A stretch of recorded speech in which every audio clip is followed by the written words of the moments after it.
Bonjour, c'est Ursule encore. On est le 25 juin 2025. Alors je viens sonner la trompette aujourd'hui encore. Et je viens proclamer le retour de notre Seigneur Jésus-Christ. Amen. Alléluia, soyons tous bénis. Alors, l'autre bord, lieu de maturité. Amen. L'autre bord, c'est un lieu de maturité. Dans Marc 4, n'est-ce pas, nous sommes informés que Jésus-Christ s'est occupé de la foule. Alors, ils étaient nombreux, là, au pied de Jésus. Et Jésus-Christ, n'est-ce pas, a enseigné toute la journée. Et ils étaient fatigués. Et Jésus-Christ a dit aux disciples, n'est-ce pas, après tout cet enseignement, après avoir enseigné, Jésus-Christ a dit à ses disciples, passons à l'autre bord. Parce qu'au bord où ils étaient, n'est-ce pas, là où ils étaient assis sur la barque pour enseigner, il a enseigné et fatigués de la journée, Jésus-Christ a décidé, n'est-ce pas, de traverser avec les disciples. Donc, physiquement, ils ont pris la barque, ils sont allés de l'autre côté, l'autre bord. Amen. Mais spirituellement, Jésus-Christ était en train de les enseigner, en train de leur transmettre, n'est-ce pas, ses connaissances par rapport à quelque chose de bien précis. Et ici, c'était par rapport au démoniaque de Gadara. Amen. Il y avait un homme qui habitait dans les sépulcres, Gadara, et puis que les gens cherchaient à... Les gens ont lié. Ils n'étaient plus capables de le lier, tellement il brisait ses chaînes, parce qu'il était vraiment envahi par les démons. Et la compassion du Père, n'est-ce pas, s'est manifestée envers cet homme-là. Et Jésus-Christ est allé de l'autre bord pour le délivrer, mais il n'a pas dit aux disciples, n'est-ce pas, ce qu'il allait faire. Il est entré dans la barque, il s'est couché, n'est-ce pas, et puis, ben voilà, il s'est endormi. Et on peut comprendre la fatigue et surtout la parole du Père qui lui dit de passer de l'autre bord. Il n'y a pas à s'inquiéter, n'est-ce pas? Et dans le chemin, n'est-ce pas, allant en direction de Gadara, le vent se lève et les disciples sont en panique. Et ils disent, Seigneur, Seigneur, ne vois-tu pas que nous périssons? Mais au fait, Jésus-Christ, n'est-ce pas, baigné dans un climat de paix malgré la tempête. Pourquoi? Parce que Dieu, n'est-ce pas, est son refuge. Dieu, son Père, lui a dit de passer de l'autre bord, et donc il avait cette assurance, n'est-ce pas, que tout allait bien se passer. Et Jésus-Christ se lève, il par le vent et la tempête, il les menace et tient les disciples au verset 41. Marc 4, au verset 41, c'est dit, ils furent saisis d'une grande frayeur et ils se dirent les uns aux autres, quel est donc celui-ci à qui obéissent même le vent et la mer? Amen. Quel est donc celui-ci à qui obéissent le vent et la mer? Voilà hein, un nouvel enseignement, un nouveau regard que Dieu leur donne d'avoir sur leur Maître Jésus. Ils ont vu Jésus faire des miracles, ils ont vu Jésus multiplier du pain, ils ont vu Jésus guérir des malades, et on peut continuer de citer, n'est-ce pas? Mais ils n'avaient pas encore assisté à Jésus menaçant le vent et la tempête. Et Dieu voulait que ses enfants grandissent, n'est-ce pas? Et il leur a donné, une démonstration de sa puissance en tant que Père, en tant que, n'est-ce pas, autorité sur leur vie, qui leur dit de passer l'autre bord et comment la nature est soumise, n'est-ce pas, à l'autorité du Père. Donc les disciples sont surpris et ils se disent les uns aux autres, mais qui est celui-ci? Amen. Alors, Dieu voulait, n'est-ce pas, que les disciples puissent tester la puissance de leur Père. Que les disciples, n'est-ce pas, passent à autre chose. Qu'ils aient l'assurance que Dieu est capable, n'est-ce pas, de bien plus que leurs petites expériences à eux. Amen. Et nous savons que la foi, elle grandit alors que nous voyons Dieu en action. Amen. Ils ont suivi Jésus-Christ. Jésus-Christ a souvent enseigné, il a guéri la belle-mère de Pierre, il a, n'est-ce pas, imposé les mains aux différents malades et tout. Mais pour ce qui est de menacer la mer, le vent et tout ça, c'était quelque chose de nouveau. Les disciples venaient de grandir. Leur foi venait de passer, n'est-ce pas, à autre chose, à un autre niveau. Alors, avec le Seigneur, pour nous faire grandir, il nous fait souvent passer par une période de désert ou bien une période difficile. Et dans la période difficile, n'est-ce pas, il se révèle comme celui-là qui peut délivrer. Les disciples ne se sont pas levés d'eux-mêmes pour aller en direction de Gadara. Ils ont obéi au Seigneur. Mais les voilà qu'en route, un vent se lève. Un vent impétueux se lève et puis ils sont pris de peur. Mais le Seigneur leur dit de ne pas avoir peur. N'est-ce pas, de ne pas avoir peur. Et ils voient Dieu en action.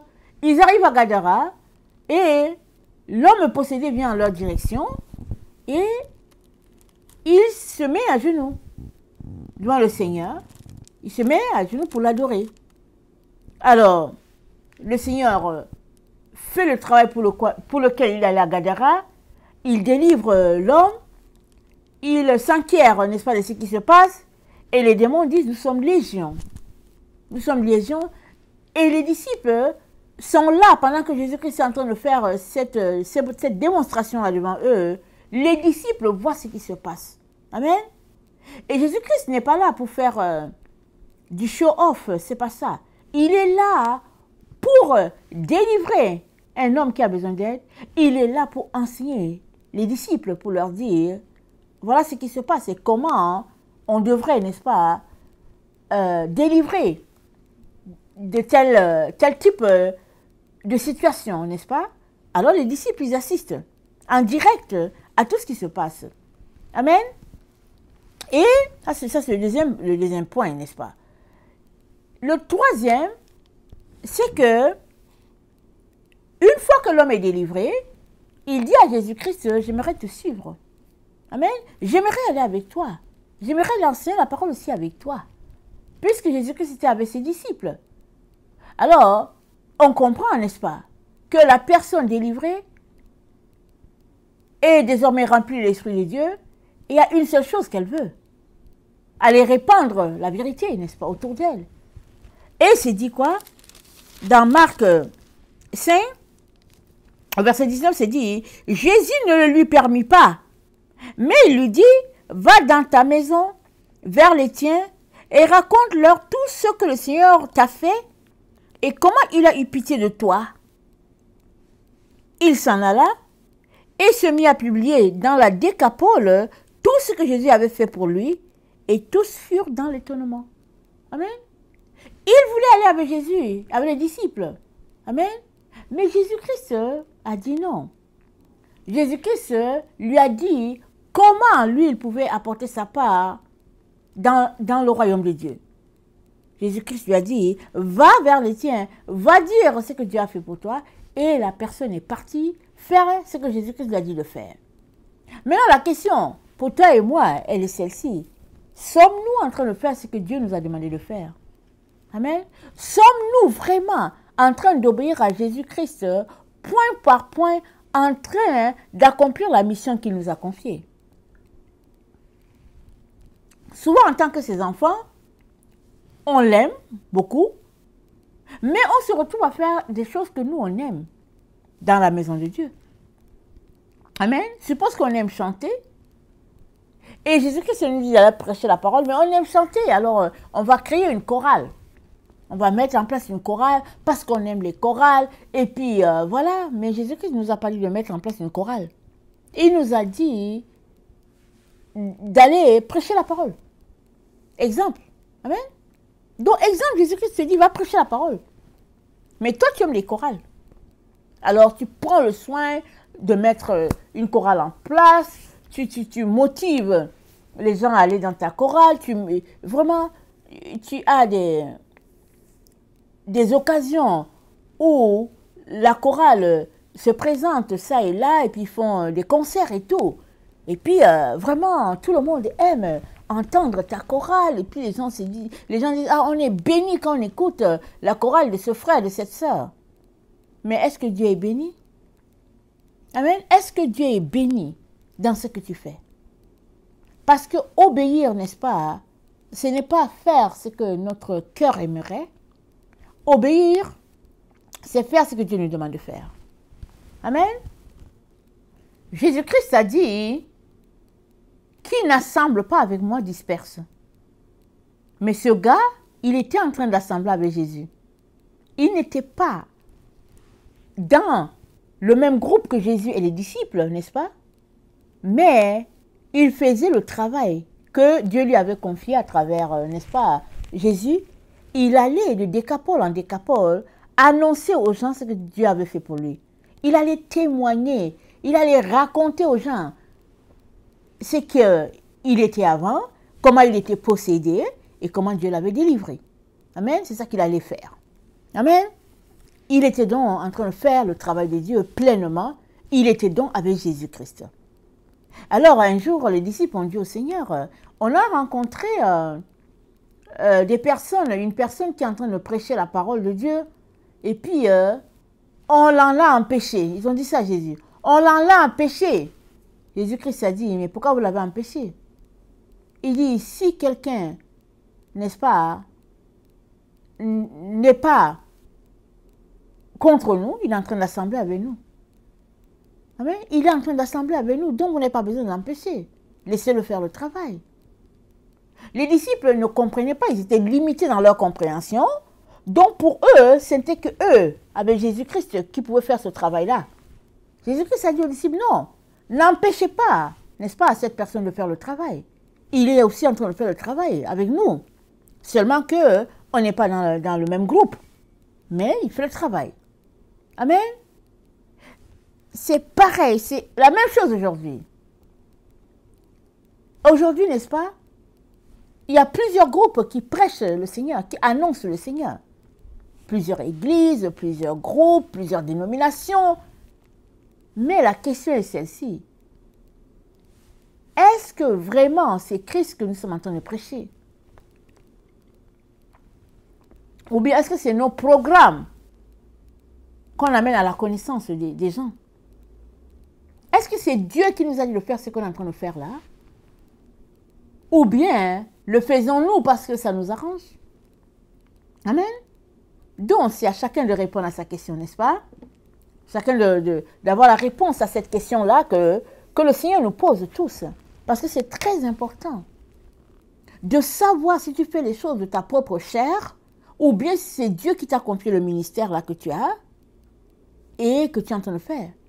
Et quand je parle de ministère, je ne parle pas du fait que, bon, il y a 500, 1000 personnes. C'est pas de ça. Quand Dieu te confie quelque chose, c'est un ministère. Même si tu es seul dedans, c'est un ministère. Même si ce que tu fais, ça touche juste une personne ou deux, c'est un ministère. Es-tu donc en train de faire ce que Dieu te demande de faire? Amen. Ou bien es-tu là à cet endroit parce que tu auras un salaire à la fin du mois? Ça va te permettre, n'est-ce pas, de payer, n'est-ce pas, tes différentes charges. Mais si c'est pour ça que tu es dans le ministère, dis-toi que Dieu est capable de pourvoir tes besoins bien au-delà de ce travail que tu fais. Parce que Dieu t'a appelé à prêcher la parole ou à faire sa volonté. Mais il ne t'a pas appelé, par exemple, à être là parce que tu veux combler tes besoins. Ça, c'est deux choses différentes. Il est donc important que chacun puisse s'examiner pour voir pourquoi pourquoi est-ce que je suis dans telle dénomination? Pourquoi est-ce que je sers là, de cette manière que je sers? Parce que nous serons tous redevables devant Dieu un jour. C'est donc très bien, n'est-ce pas, maintenant que l'occasion est là, que nous puissions nous arrêter et régler cette situation-là pour savoir, est-ce que nous faisons les choses par notre propre volonté? Est-ce que c'est Dieu qui nous a dit de le faire? Et si c'est Dieu, est-ce que nous sommes en train de bien le faire? Amen. Alléluia. L'autre deuxième point, n'est-ce pas, de l'autre bord, lieu de maturité, c'est la résurrection de Lazare. Amen. On est venu dire à Jésus-Christ que son ami Lazare était très malade. Et Jésus est resté jusqu'à 4 jours, jusqu'à ce que Lazare est mort. Jésus était toujours là. Et maintenant, au 4e jour, il dit, allons-y à Béthanie. N'est-ce pas? Les gens disent, mais il est mort. Il dit, on va le ressusciter. Et Thomas dit, on va aller mourir avec lui. Amen. Thomas dit, on va aller mourir avec Jésus. Tellement, n'est-ce pas, il avait un problème de foi. Il avait un problème de croire que ce serait encore possible. Parce qu'au 4e jour, n'est-ce pas, s'il n'y a rien qui est fait, ça commence, n'est-ce pas, à se décomposer le corps. Ils s'en vont, et même Marthe dit au Seigneur, mais non, il va ressusciter mon frère. Jésus-Christ dit non, je t'ai dit que si tu crois, tu verras la gloire de Dieu. Parce que je suis la vie, je suis la résurrection. Jésus voulait apporter un plus à ses disciples. Il voulait leur donner un autre enseignement. Il voulait les amener de l'autre bord, n'est-ce pas? Un bord spirituel. Il voulait les amener à une autre maturité. Les disciples étaient là, limités dans leur compréhension des choses, mais Jésus voulait les amener plus loin, mais aussi il voulait les encourager parce qu'il savait que d'ici une semaine, il allait mourir. Amen. Il savait tout ce qui allait se passer, mais il n'a rien dit. Il voulait, n'est-ce pas, que une fois absent, ses disciples continuent, n'est-ce pas, d'avoir la foi en pensant à l'histoire de Lazare. Parce que si Jésus-Christ a ressuscité Lazare, n'est-ce pas, c'est que lui aussi, il pouvait ressusciter. Et si nous nous souvenons bien, l'histoire de la Passion, il y a des gens qui ont dit, mais attends, il a ressuscité Lazare, mais comment ne pouvait-il pas faire qu'il ne puisse pas mourir lui aussi? Parce que la mort était une fin en soi, n'est-ce pas, pour les gens. Et alors, il a ressuscité Lazare, mais comment c'est possible qu'il est mort? S'il est vraiment de Dieu, comment c'est possible qu'ici il a ressuscité et puis de l'autre côté il n'a pas pu ressusciter? Mais toutes ces questions, n'est-ce pas, que ces disciples se posaient, trouvaient leur réponse dans leur maturité. C'est-à-dire qu'ils allaient apprendre. Parce que la foi, n'est-ce pas, elle vient comme un peu, n'est-ce pas, un appétit.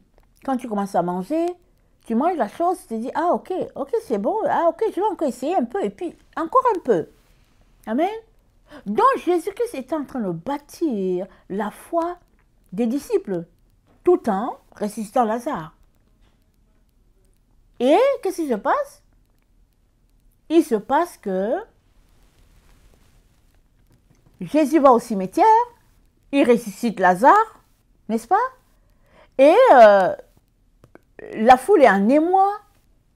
Et finalement, les gens décident, n'est-ce pas, de crier Hosanna, parce que ça correspondait aussi au temps de la fête des rameaux. Et ils disent, mais voici le roi, c'est lui le roi que nous attendons. Pendant qu'ils étaient en train de dire Hosanna, Hosanna, ils étaient tout simplement en train de proclamer, n'est-ce pas, la mort du Seigneur. Ils étaient déjà en train d'annoncer, n'est-ce pas, la gloire de Dieu, sans savoir ce qu'ils faisaient, mais Dieu savait ce qui se passait. Et toute cette situation, n'est-ce pas, était là pour apporter un nouvel enseignement aux disciples, à la foule qui suivait Jésus, et aussi à faire augmenter leur foi.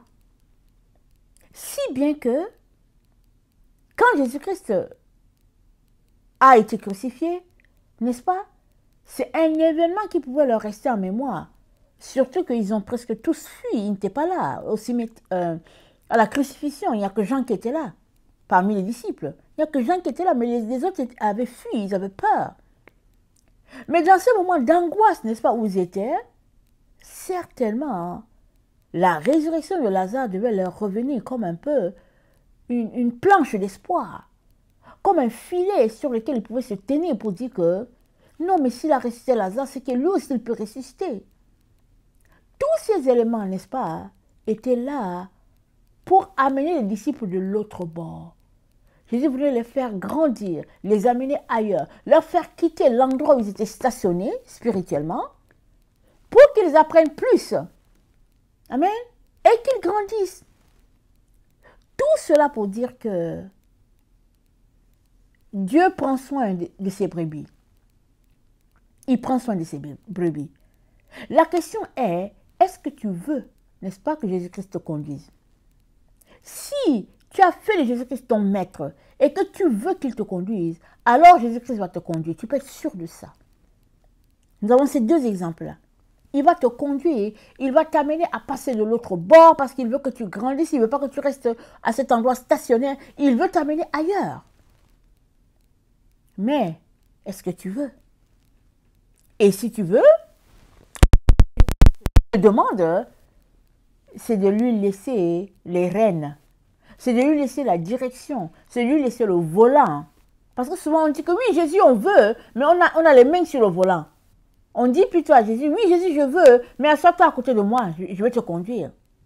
Mais c'est à Jésus de nous conduire, ce n'est pas à nous de conduire Jésus. Et comme c'est à Jésus de nous conduire, n'est-ce pas? Avant de nous conduire, il va s'assurer qu'on est en accord avec lui.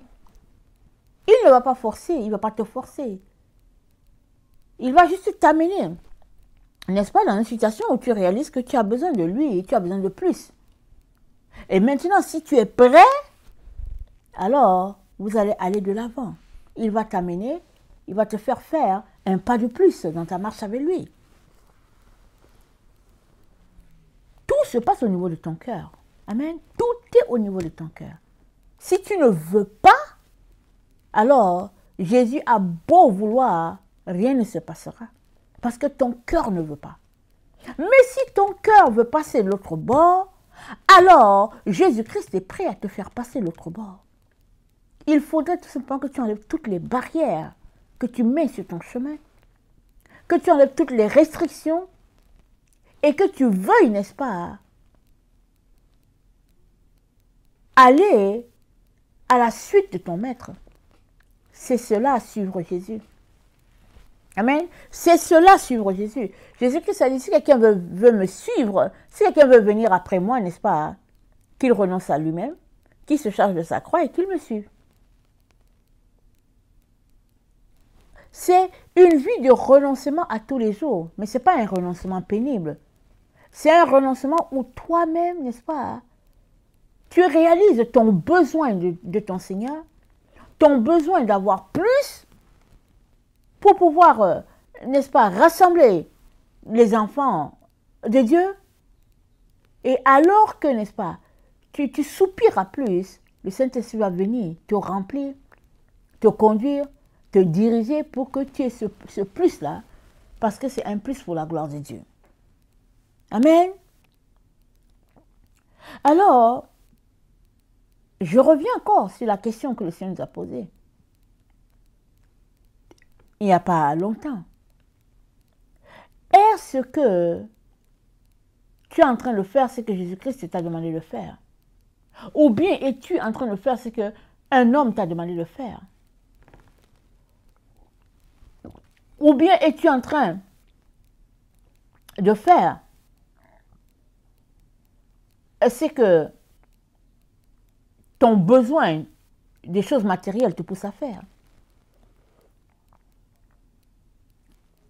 Es-tu en train de faire la volonté de Dieu? Ou bien es-tu en train de faire ta propre volonté? Ou bien la volonté de quelqu'un, un leader autour de toi? Si bien que tu es mal dans ta peau, mais tu es là parce qu'au fait, tu t'es engagé à faire cette chose-là. Mais ouais, est-ce que c'est Dieu qui t'a dit de faire la chose? Qui t'a dit de faire la chose? Amen. Voilà les questions, n'est-ce pas, qu'on devrait se poser pour savoir. Mais au fait, je suis là en train de faire ce ministère, je le fais pour qui? Je suis là en train de faire ce que je fais, mais c'est pour qui que je le fais? Qui m'a envoyé? Et si tu te rends compte que ce n'est pas Dieu qui t'a envoyé, c'est mieux de laisser tout ça. Et puis d'aller au pied de Jésus pour dire, Seigneur, qu'est-ce que tu m'avais encore dit? Que de persister sur une voie, et ce n'est pas la voie de Dieu pour toi. Parce qu'à la fin, tu auras perdu ton énergie, tu auras perdu tout. Et une fois que tu te retrouveras avec le Père, encore le Père va dire, je ne te connais pas. Parce que tu n'étais pas en train de faire ce qu'il t'a appelé à faire. Amen. Voilà où nous sommes. Et donc très important, n'est-ce pas, que nous voulions passer l'autre bord, puisque Jésus-Christ nous dit, allons de l'autre bord, il est très important que nous voulions le faire. Et si nous voulons le faire, laissons donc Jésus-Christ tout conduire. Ne venons pas pour mettre notre autorité là, ne venons pas pour conduire Jésus-Christ, mais laissons Jésus-Christ nous conduire et nous transformer pour sa gloire. Parce qu'on est une brebis pour Jésus. Et il prend soin de ses brebis. Il sait à quel pâturage tu appartiens. Il sait à quel endroit tu devrais être. Et il sait à quoi il t'a appelé quand il t'a envoyé sur la terre. Amen. Il est donc très important que nous puissions laisser Dieu être pleinement Dieu dans nos vies et que nous mettions à le suivre parce que c'est lui le bon berger. Amen. Soyons tous bénis et que sa gloire repose sur chacun d'entre nous. Amen. Alléluia. Et amen.